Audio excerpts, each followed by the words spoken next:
цените достигнаа 2000, 2500, 3000 евра во Скопје,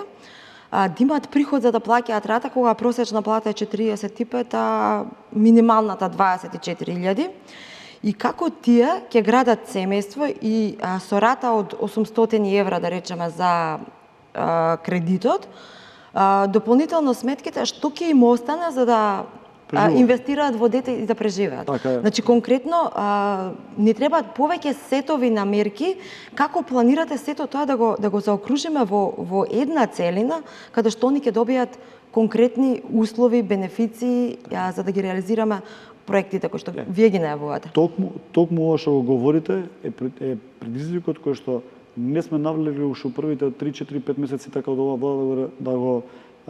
воспоставиме како активна мерка за да користат младите, токму поради овие предизвици кои што ги имаме, а кои што не зависат директно од државата. Зошто не зависат директно од државата? Бидејќи пазарот ги диктира така цените на становите кои што за жал денеска го имаме таа цена на квадрат која што е вртоглава, како ме прашате мене, и е да не можеш да купиш тераса од стан, а не стан буквално. И поради сето тоа што се случува, потребна е и поголема контрола врз системот и да се направат точни анализи за да не се направи грешка во понудување на мерката токму кон млади луѓе. Верувајте дека навистина секој едно министерство, мора да кажам во рамките на владата, вклучувајќи го како надлежно или Министерството за транспорт и врски како надлежно за токму за овој сегмент, во тој дел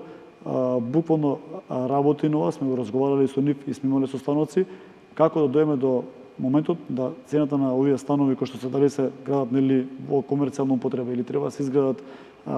државни падисти да се понудат нели токму на оваа категорија на граѓани, така да прави еден елемент и сет на мерки кај што сето ова ќе надминеме и нема да биде дали 800 евра, 1000 евра што ги заработува семејството треба да ги даде во целост, тоа не може да преживееш, не да ги даеш во целост да купиш да земеш кредит и да купиш нели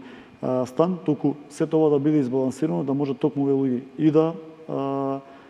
ги имаат своите дневни активности, дечињата да може да растат безгрижно, а секако на крајот од денот да имаат на крајот стан во нивна сопственост, односно кој ќе биде утре на нивните семејства, односно дечиња кои ќе ги имаат.